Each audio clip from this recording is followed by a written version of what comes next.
E aí, tudo bem com você? Direto do coração de Deus para o seu coração, o nosso curso de História de Israel e Antigo Testamento. Eu havia prometido começarmos a ver Gênesis 2, mas eu acho importante darmos uma paradinha nesta aula 12 para vermos como faz para meditarmos a palavra de Deus. Umas sugestões, eu quero dar para você algumas sugestões para você ler e entender a palavra de Deus. É o coração de Deus que fala por você. Primeiro, faça uma reflexão sobre um texto só por dia. E vai ver que isso dá também, pano para muita manga. E ponderando atentamente o texto, mas eu não entendo nada. Vá ponderando atentamente cada narrativa, descubra as eventuais entrelinhas teológicas, políticas, polêmicas contra os cananeus, contra os babilônicos, contra os egípcios. A gente vai aprender juntos isso, que por trás de tudo aquilo que está escrito na Bíblia, como eu disse, tem teologia. Como eu já citei esse tempo atrás aí, a respeito da Torre de Babel. Babel significa Baal, Baal significa o templo de Zigurate. Então, quando eles falam que os homens estavam construindo uma torre para chegar até Deus, era a adoração que eles estavam fazendo a Astarte e a Baal. E quanto mais eles deixavam Deus de lado, muito mais a confusão estava no meio do povo. E lá também na Bíblia fala de proibição de comer carne de porco, de proibição da mulher se enfeitar, depilar, usar brincos, usar adornos, usar cabelos compridos. Isso era proibido, porque as prostitutas sagradas de Canaã faziam isso. Então todos esses textos, começando a ser escritos ali no Império, lá no Império de Salomão, de Davi, é para mostrar as polêmicas que o povo enfrentava em relação à sua fé. Então procure dar a qualquer problemática ver o que está na base das narrativas.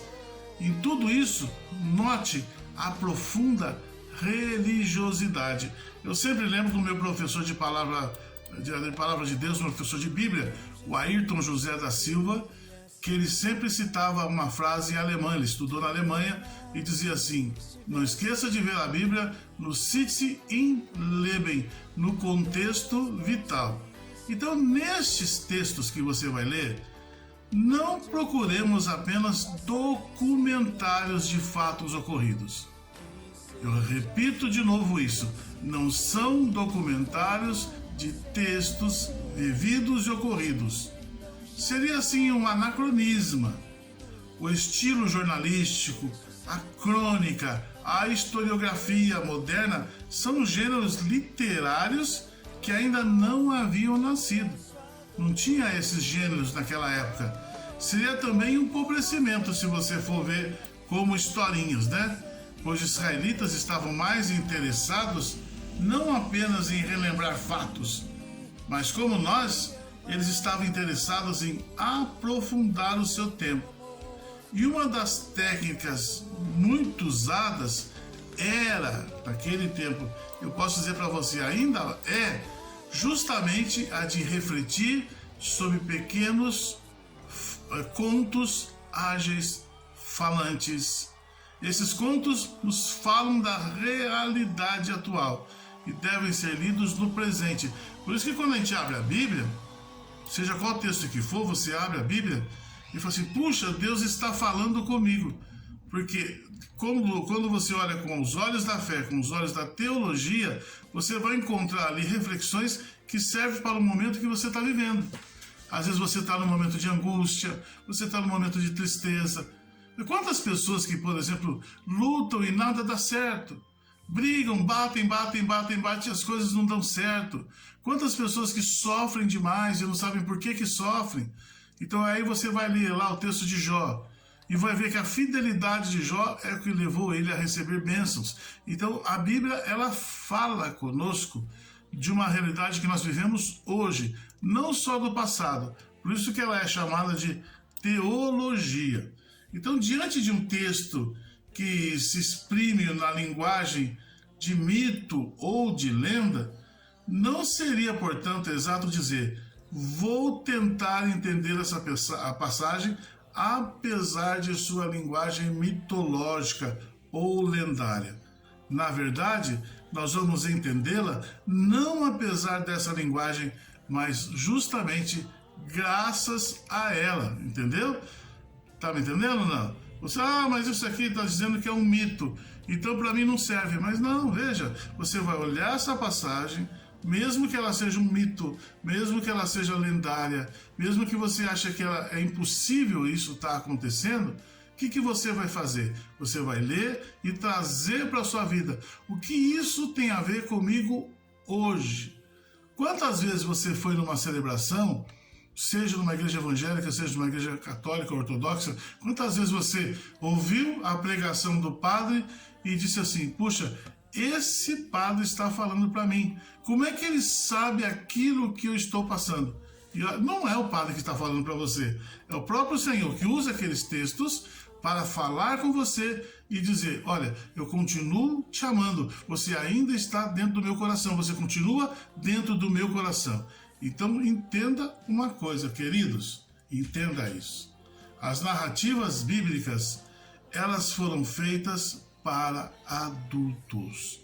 As narrativas bíblicas foram feitas para adultos. Infelizmente, abusa-se delas quando se fala para crianças, infantilizando reflexões tremendamente adultas e conscientes. É o modo mais fácil de torná-las inofensivas, talvez por toda a vida. Quando você ensina a Bíblia para uma criança, por exemplo, ensina contando historinhas para a criança. Então a criança vai ficar com medo, a criança vai ter receio de ir até a igreja. Por exemplo, tem muitas igrejas que tem lá o sacramento do crisma, apesar que nós recebemos esse sacramento do crisma já no nosso batismo. O padre unge a nossa cabeça. Aí o crisma, ele se torna assim uma confirmação daquilo que foi recebido no batismo. Só que as crianças vão para a catequese e vão lá como se fossem para uma escola.